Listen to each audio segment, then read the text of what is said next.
Donc, Exode chapitre 20. Alors Dieu prononça toutes ces paroles. Je suis l'Éternel ton Dieu qui t'ai fait sortir d'Égypte, de la maison d'esclavage. Tu n'auras pas d'autre Dieu devant moi. Tu ne te feras pas de sculpture sacrée ni de représentation de ce qui est en haut dans le ciel, en bas sur la terre et dans l'eau plus bas que la terre. Tu ne te prosterneras pas devant elles et tu ne les serviras pas, car moi, l'Éternel ton Dieu, je suis un Dieu jaloux. Je punis la faute des pères sur les enfants jusqu'à la 3e et la 4e génération de ceux qui me détestent, et j'agis avec bonté jusqu'à 1000 générations envers ceux qui m'aiment et qui respectent mes commandements. Tu n'utiliseras pas le nom de l'Éternel ton Dieu à la légère, car l'Éternel ne laissera pas impuni celui qui utilisera son nom à la légère. Souviens-toi de faire du jour du repos un jour saint. Pendant 6 jours, tu travailleras et tu feras tout ce que tu dois faire, mais le 7e jour est le jour du repos de l'Éternel ton Dieu. Tu ne feras aucun travail, ni toi, ni ton fils, ni ta fille, ni ton esclave, ni ta servante, ni ton bétail, ni l'étranger qui habite chez toi.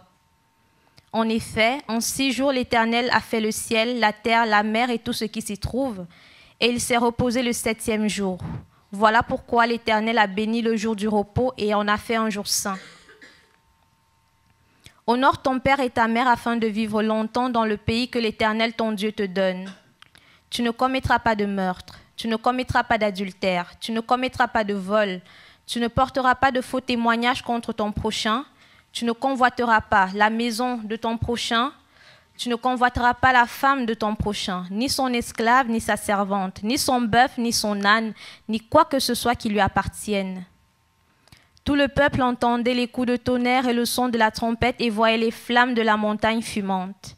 À ce spectacle, le peuple tremblait et se tenait à bonne distance. Ils dirent à Moïse, « Parle-nous, toi, et nous écouterons, mais que Dieu ne nous parle pas, sinon nous mourrions. » Moïse dit au peuple, « N'ayez pas peur, car c'est pour vous mettre à l'épreuve que Dieu est venu, et c'est pour que vous ayez sa crainte devant les yeux afin de ne pas pécher. » Le peuple restait à bonne distance, mais Moïse s'approcha de la nuée où se trouvait Dieu.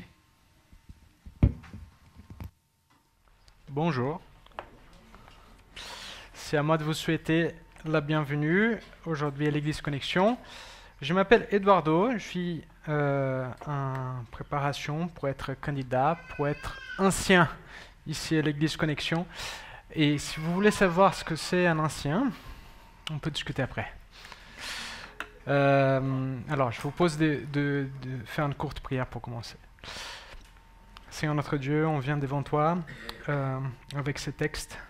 Seigneur, que tu nous accompagnes ce matin pendant que nous explorons ta parole. Et Seigneur, qu'on puisse partir changé, en tout cas instruit par ta parole qui est vivante. Au nom de Jésus. Amen.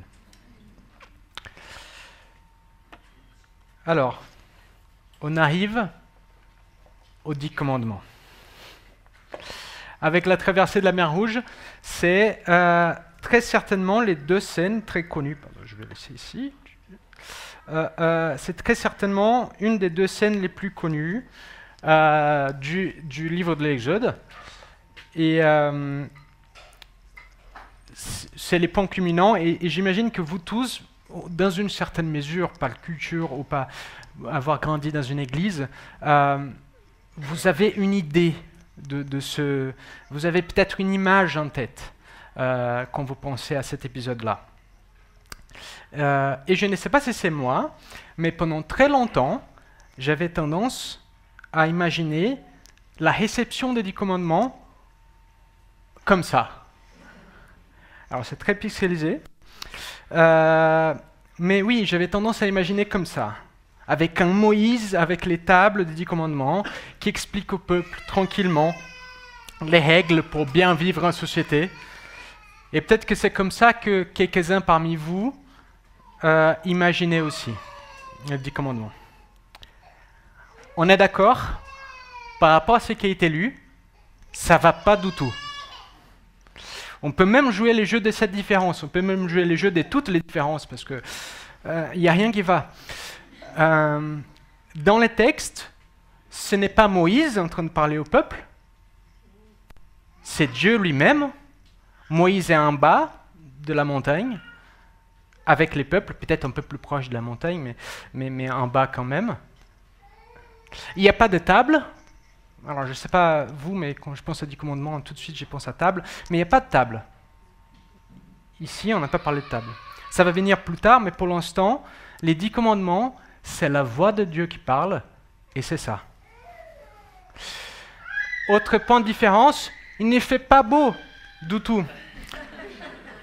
La météo dans ce texte, c'est plutôt nuages, éruptions, tempête, feu, fumée.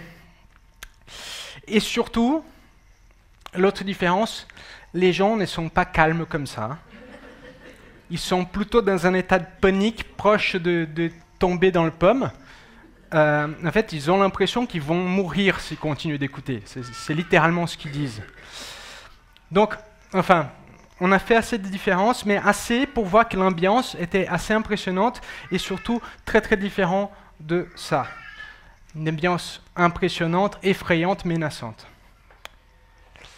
Si je vous invite à imaginer la scène, c'est aussi parce qu'on a tendance à cette description qu'on imagine, elle vient aussi peut-être d'une fausse conception de ce que c'est les 10 commandements, et aussi penser à cette scène très effrayante de la réception des 10 commandements nous aide à avoir une meilleure conception de ce que sont les 10 commandements. Parfois, on les voit comme un principe une série de principes éthiques pour une vie digne, ou bien un ensemble de règles pour une société juste. On aurait presque envie de placer les 10 commandements à côté de ces livres qui nous présentent un nombre de règles et un principe, par exemple, je ne sais pas, les 7 habitudes des gens efficaces, les 12 règles pour une vie ou les 8 valeurs du judo. On aime bien les listes avec un numéro, avec un chiffre. Mais sans même qu'on parle du contenu, rien qu'en faisant attention au décor, les tonnerres, le feu, les peuples en panique, on voit que les 10 commandements ne sont pas une liste de principes sympathiques pour bien vivre. Ils ne sont pas un traité de philosophie politique pour organiser une société qui marche moyennement bien. Ils ne sont pas non plus une législation définie dans le détail. Ils sont très brefs. Ils définissent relativement peu de choses. Ils ne sont pas non plus une liste de tâches pour être acceptés par Dieu. Et on pourrait continuer d'énumérer toutes les choses que les 10 commandements ne sont pas, parce qu'il y a beaucoup de choses que les 10 commandements ne sont pas, mais je vous invite à explorer avec moi les 10 commandements par un angle qui, à mon avis, fait justice à la nature du texte.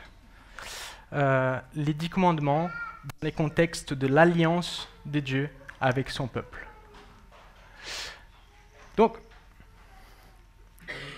ces textes, les 10 commandements, ils sont dans une narration, dans une histoire qu'on a déjà commencé à voir dans les dimanches qui ont précédé. Ils ne sont pas une liste isolée de principes qui arrivent comme ça. Donc on a besoin de voir l'histoire dans laquelle ils sont. Et c'est un bon moment pour faire un peu un résumé de ce qui s'est passé avant. Donc au début d'Exode, Dieu a libéré le peuple d'Israël de l'esclavage en Égypte. C'est ce qu'il dit déjà au verset 2. Il se présente en disant « Je suis le Dieu qui vous a libéré de l'Égypte ». Dieu a conduit ce peuple à travers la mer Rouge, à travers les déserts, à travers les épreuves, jusqu'à ce qu'il arrive au mont Sinaï. C'est là où ils sont maintenant. Et après avoir fait tout ça, Dieu propose aux Israélites une alliance. Il dit « Vous avez vu ce que j'ai fait à l'Égypte et la façon dont je vous ai porté sur des ailes d'aigle et amené vers moi. Maintenant, si vous écoutez ma voix et si vous gardez mon alliance, vous m'appartiendrez personnellement parmi tous les peuples, car toute la terre m'appartient. Vous serez pour moi un royaume des prêtres et une nation sainte. » Voilà l'échange qui est proposé. Les peuples suivent les commandements de Dieu, et Dieu fait de ces peuples un royaume des prêtres qui lui appartient personnellement. Et ce n'est pas un échange de bons procédés, un échange arbitraire. Les deux choses sont totalement liées. C'est en suivant les commandements de Dieu qu'Israël devient un royaume des prêtres. Les prêtres, c'est lui qui représente la divinité, qui fait les liens entre un Dieu et le reste du monde. C'est donc normal que les prêtres, pour être un bon représentant, un bon porte-bannière, il doit se comporter à l'image des valeurs de son Dieu. Donc Dieu propose que les peuples d'Israël soient un peuple de prêtres, et les peuples acceptent. Je ne sais pas dans quelle mesure ils sont déjà conscients de ce que ça implique. Très bien. Pour sceller cette alliance, il y aura une rencontre entre les deux parties qui font cette alliance. Dieu et les peuples. Dieu dit qu'il va manifester sa présence sur les monts Sinaï et les peuples vont voir cela depuis les bas de la montagne. Moïse a la tâche d'organiser la logistique de cette rencontre avec des instructions pour que les peuples puissent se préparer, laver ses vêtements, être prêts et surtout des instructions pour que les peuples ne s'approchent pas trop de la montagne. C'est ce qu'on a vu il y a 2 semaines. Et là, la présence de Dieu arrive sur la montagne, feu, fumée, tremblement, tonnerre, tous les décors.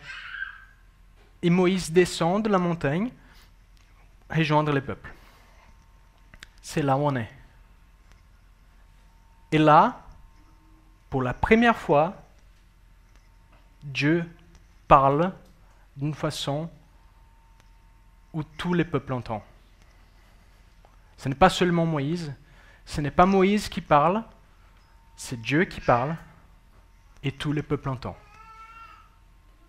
C'est la rencontre du peuple et de son Dieu. C'est les points culminants de l'alliance. Les peuples acceptaient de rentrer dans cette alliance et là, c'est la rencontre. C'est donc bien normal que Dieu commence sa prise de parole avec une présentation. Je suis l'Éternel, ton Dieu, qui t'a fait sortir d'Égypte, de la maison d'esclavage. Il se présente. Ensuite, Dieu va décrire de façon très brève, concise, les engagements qu'ils doivent prendre dans cette alliance qui conclut avec le peuple d'Israël. Et on peut voir les 10 commandements comme ça, un résumé des engagements de cette alliance. C'est presque une table de matière. C'est assez court. Chacun des thèmes abordés ici vont être développés plus tard, de façon plus détaillée, dans les livres de la loi, de façon plus détaillée dans les contextes spécifiques de ces peuples, mais ici, ils sont présentés rapidement par la voix puissante de Dieu. Alors, qu'est-ce que ces 10 commandements disent à propos de cette alliance? Parce qu'ils vont définir la nature de cette alliance.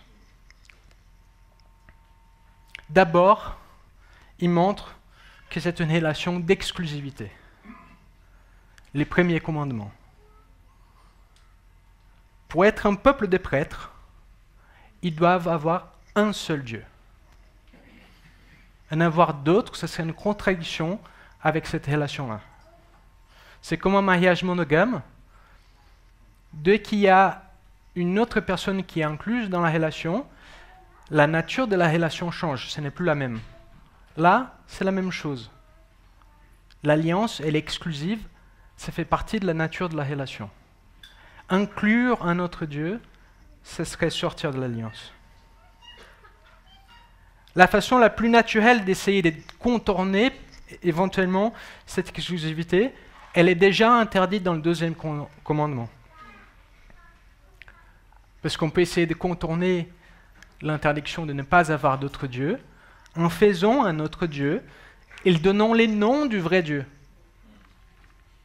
Donc ce n'est pas un autre Dieu, c'est Yahweh. On peut tenter de contourner comme ça. Les peuples plus tard vont essayer de faire ça. Ils façonnent un Dieu qui ne veut pas les mêmes choses, qui ne propose pas la même alliance, qui n'a pas la même relation. C'est un autre Dieu. Dans la pratique, c'est un autre Dieu. Mais ils disent, c'est notre Dieu, c'est le Dieu qui nous a libérés. Juste attacher l'étiquette du vrai sur les faux.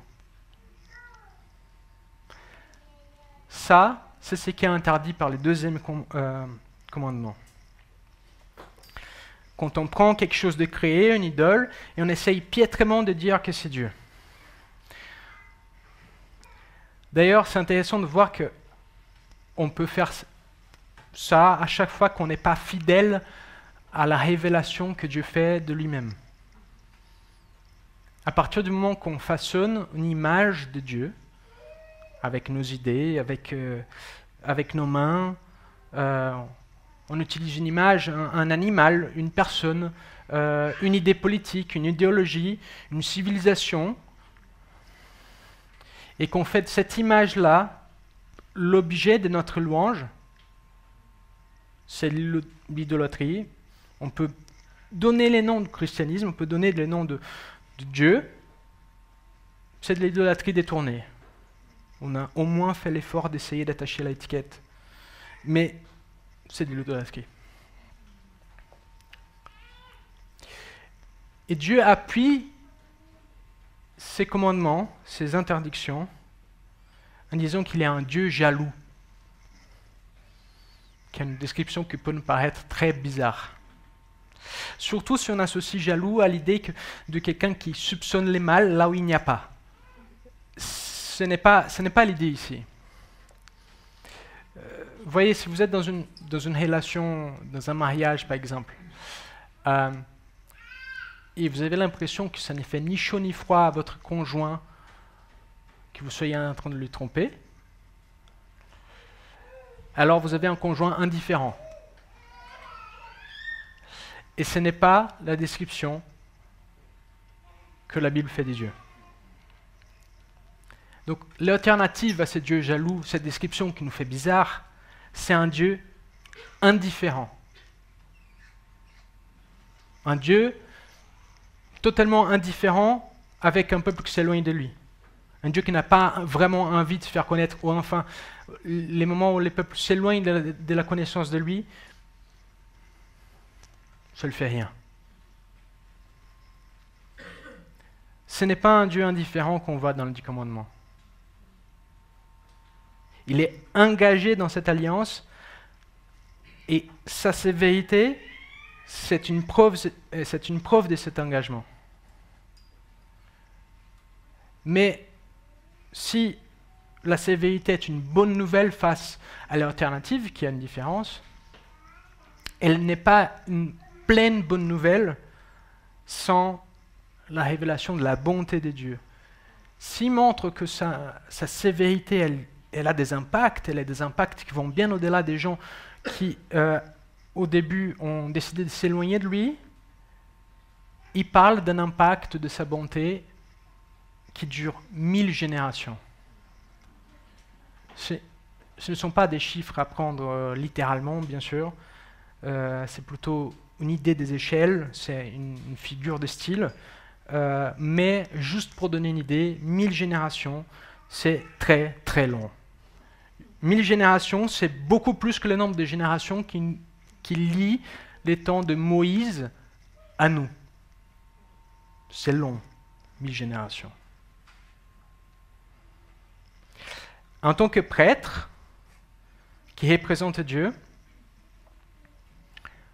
les peuples reçoivent donc le privilège d'être les porte-bannières d'un Dieu qui est engagé, qui est bon. Ils portent les privilèges d'être les porte-bannières du vrai Dieu. Ils connaissent les noms de ces dieux, Yahweh, et donc ils sont commandés de porter ces noms avec honneur. Et non comme si c'était quelque chose de banal. Encore une fois, s'ils portent ces noms comme si c'était quelque chose de banal, ils ne sont pas des bons représentants de ces dieux. Ils ne sont pas des bons prêtres. C'est le troisième commandement. Et on voit aussi que ces peuples de prêtres doivent honorer les actes de Dieu par la garde de certains jours. Là, le sabbat qui est mentionné, et ça revient à commémorer les actions de Dieu. Ça veut dire amener en mémoire, réfléchir à propos de ce que Dieu a fait. Dans les cas du sabbat qui est présenté ici, la justificative est Dieu est le créateur, il s'est reposé le 7e jour de la création, il a rendu les sabbats saints, et donc on commémore en tant que créateur quand on garde les sabbats. Quand les 10 commandements sont repris en Deutéronome, une autre raison est donnée, qui est complémentaire à celle-là.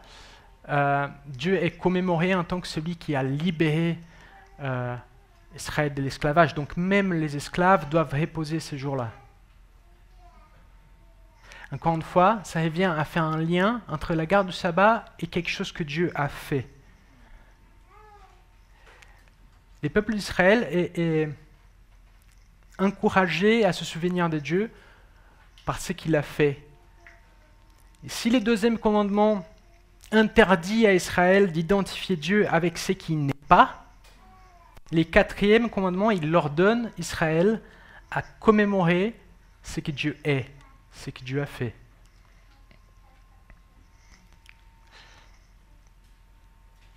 C'est aussi une alliance qui est représentée ici par les 10 commandements, collective. Dieu est en train de faire une alliance entre lui et un peuple, pas lui et un ensemble séparé d'individus. Dans les commandements qui suivent, qui abordent plutôt les comportements interpersonnels, d'ailleurs, oui, normalement on a l'habitude de dire que les premières parties des commandements sont les commandements de la première table, les deuxièmes parties sont les commandements de la deuxième table. Ici, il n'y a pas de table. Donc je ne vais pas rentrer dans ce débat, je vais laisser ce débat à la personne qui va parler des tables plus tard. Et je ne sais pas qui c'est. Donc voilà. Venez les jours, on parle des tables pour savoir. Voilà. Donc oui, on voit dans les autres commandements qui abordent les comportements interpersonnels, on voit qu'il s'agit d'une alliance collective, pas seulement d'une alliance collective, mais une alliance exhaustivement collective. Alors, ce que je vais dire par exhaustivement collective, ça veut dire que les peuples collectivement, en tant que peuple, est engagé dans cette alliance. C'est d'abord une réalité collective, mais chaque individu du peuple est engagé dans cette alliance. Il n'y a pas un individu du peuple qui est laissé en dehors. Ils doivent un respect mutuel, de l'honneur même dans les relations d'autorité. Un individu ne peut pas arbitrairement porter atteinte à la vie, à la propriété, au mariage, ou même à la réputation de l'autre, parce que cette autre personne est aussi dans l'alliance.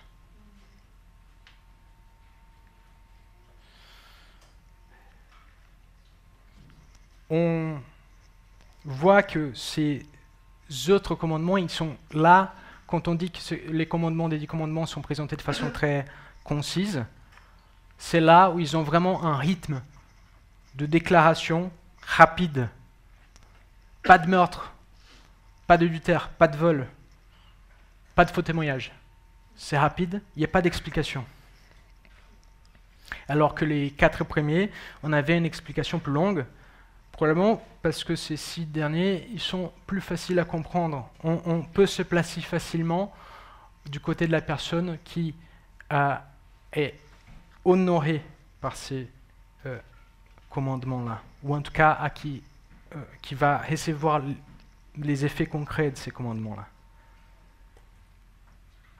Ils sont plus faciles à comprendre, ils sont plus faciles à énoncer, mais ils ne sont pas forcément plus faciles à mettre en pratique parce que les derniers commandements, ils vont jusqu'au point d'aller sur la racine intérieure de nos comportements agressifs, la façon dont nos désirs se développent avant qu'ils deviennent vraiment des actions qui portent atteinte à notre prochain, la convoitise, l'envie de regarder l'autre et dire ça c'est plutôt moi qui devrais avoir, pas lui, pas elle.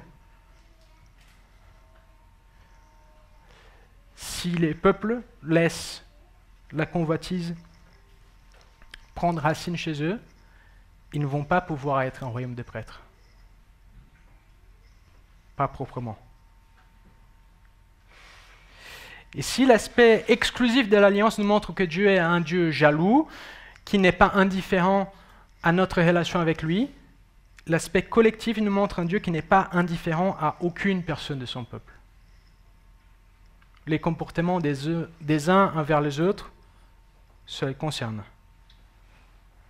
Un comportement qui n'est pas aligné avec son caractère, c'est mal représenter les vrais dieux, c'est bien représenter un faux Dieu. C'est ce qui nous fait revenir sur l'idolâtrie. De façon générale, tous ces commandements sont relativement brefs, encore une fois. C'est une table de matière de la loi. Par intermédiaire de Moïse, ils seront développés sur un plus de détails sur comment ces peuples-là, ces mondes-là, dans ces déserts, dans les pays où ils vont habiter, doivent mettre en pratique ces instructions. Ils auront aussi des prescriptions de quoi faire si quelqu'un enfreint ces commandements. Des punitions, des sacrifices, ils vont devoir s'organiser pour ça.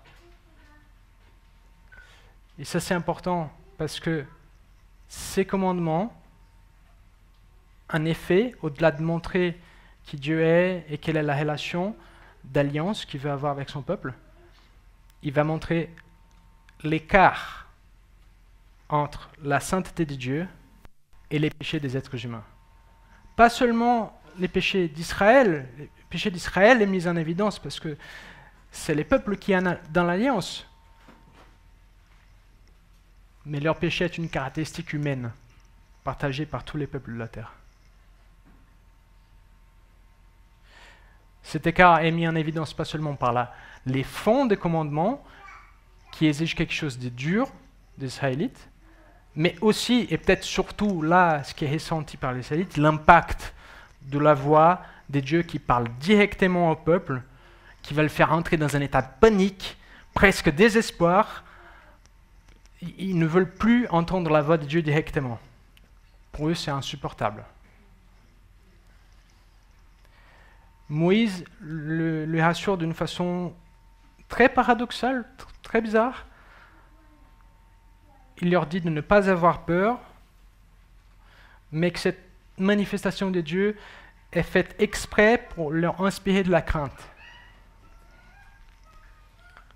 Donc, on fait la différence en français entre peur et crainte. À vrai dire, en hébreu, c'est les mêmes mots, ce qui rend les paradoxes encore plus vexants. Comme si Moïse disait, n'ayez pas peur, c'est juste pour vous faire peur. En fait, c'est les mêmes sentiments. Il est presque en train de dire, n'ayez pas peur maintenant, ça c'est juste pour que vous puissiez avoir peur après, tout le temps. Pour que vous n'oubliez pas ce qui s'est passé. Je me demande si c'est à ces moments-là qu'ils commencent déjà à comprendre qu'être des représentants de Dieu, d'un Dieu saint, est une tâche au-delà, bien au-delà de leur capacité. Pour l'instant, la solution, c'est d'implorer à Moïse d'être leur médiateur pour que, quand ils entendent les commandements de Dieu, ils ne meurent pas, ou en tout cas, ils n'ont pas l'impression de mourir. Et c'est comme ça qu'ils vont continuer pendant le reste du livre. Alors, nous avons parlé sur comment les 10 commandements s'intègrent dans la mission du peuple d'Israël. d'être un royaume des prêtres. Et si on continue à lire l'Ancien Testament, on voit que systématiquement, Israël a échoué à être un royaume de prêtres, à tenir cette alliance. En tant que chrétien, on croit que Jésus a accompli pleinement cette alliance. Il était fidèle dans son comportement, dans ses paroles, dans ses désirs, il était les grands prêtres. Il a été le seul être humain qui était légitimement et pleinement représentant parfait des dieux en tant qu'humain. Alors, est-ce que ça veut dire que c'est bon et que les 10 commandements ne sont plus vraiment importants pour nous? Pas si vite. Pas si vite, pas si vite. Dans un certain sens, les plans, les programmes, dans un certain sens, est toujours le même. L'apôtre Pierre dit aux disciples de Jésus, « Vous êtes un peuple choisi, des prêtres royaux, ou un royaume des prêtres, une nation sainte, un peuple racheté afin de proclamer les louanges de celui qui vous a appelés des ténèbres à sa merveilleuse lumière. » Programme, royaume des prêtres. De la même façon que le peuple d'Israël est appelé à être un royaume des prêtres après avoir été libéré de l'esclavage en Égypte, nous sommes appelés à être un royaume des prêtres après avoir été sauvés du péché par les sacrifices de Jésus. La première alliance pointe vers notre nouvelle alliance avec Dieu en Jésus. Les commandements de la première alliance mettent en évidence l'écart entre les caractères saints de Dieu et les péchés de l'homme. Ils montrent les caractères saints de Dieu, ils montrent l'écart. Cet écart trouve sa résolution dans l'œuvre et les sacrifices de Jésus, la nouvelle alliance.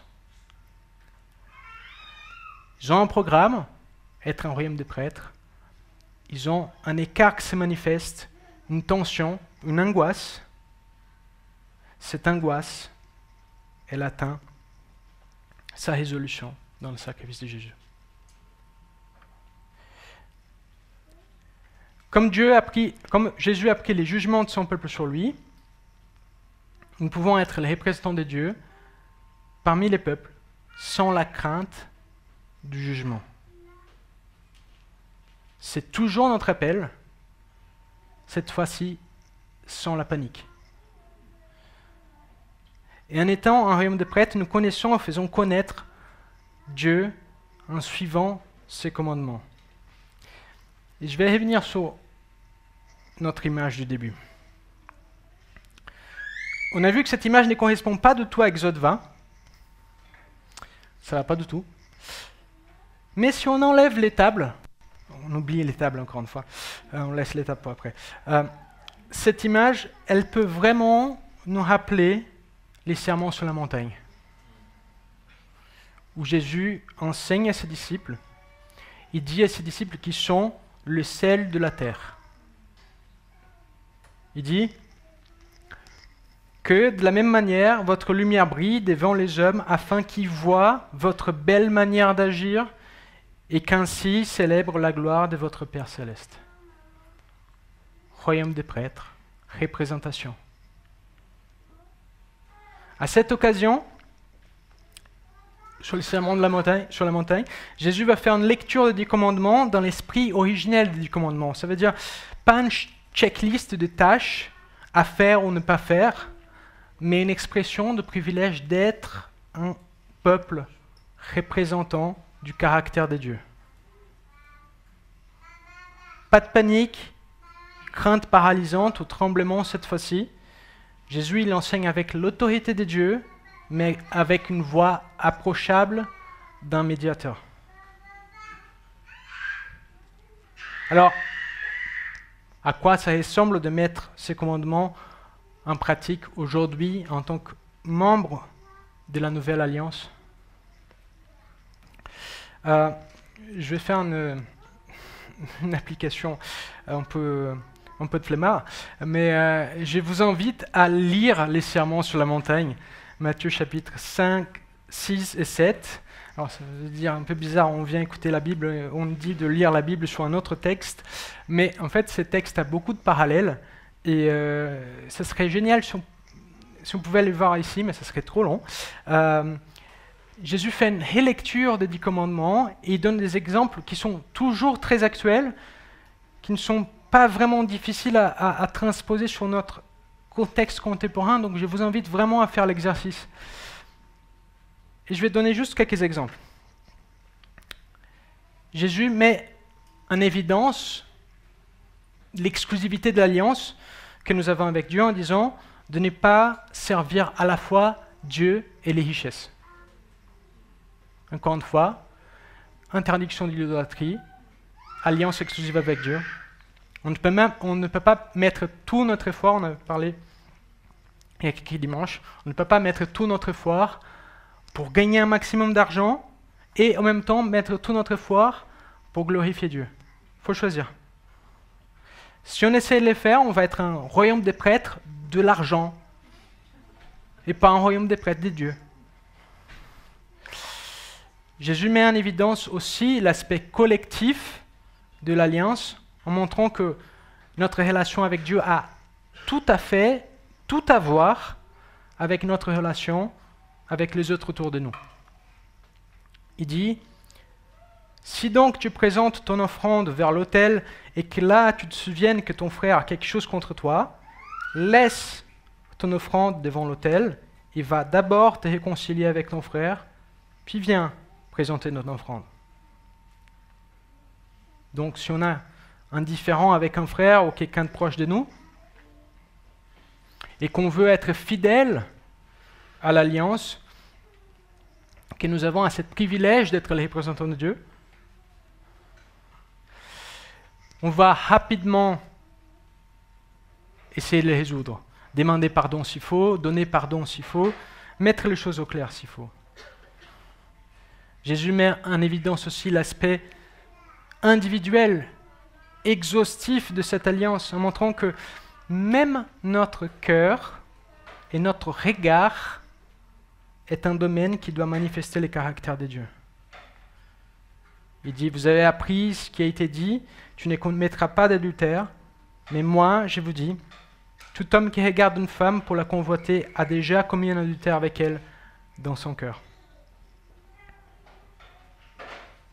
Ce n'est pas loin de notre réalité, ce n'est pas quelque chose dont la pratique on peut ignorer.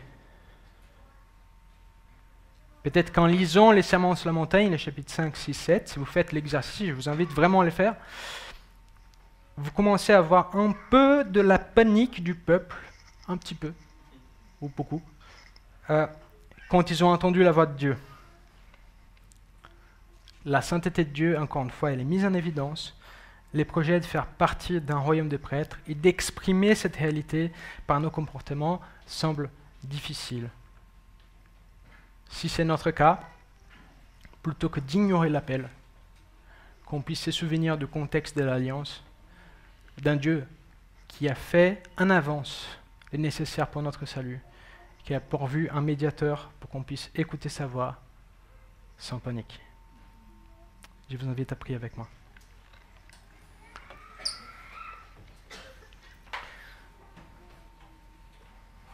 Seigneur notre Dieu, je prie que tu nous permettes de voir et d'apprendre qui tu es, par comment tu nous demandes d'agir. Seigneur, je prie que tu gardes cette vision devant nos yeux. Seigneur, qu'elle vienne nous rapprocher de toi et pas nous éloigner. Que quand elle nous met en tension, on puisse courir vers toi et chercher en toi la résolution de notre peur. Au nom de Jésus. Amen.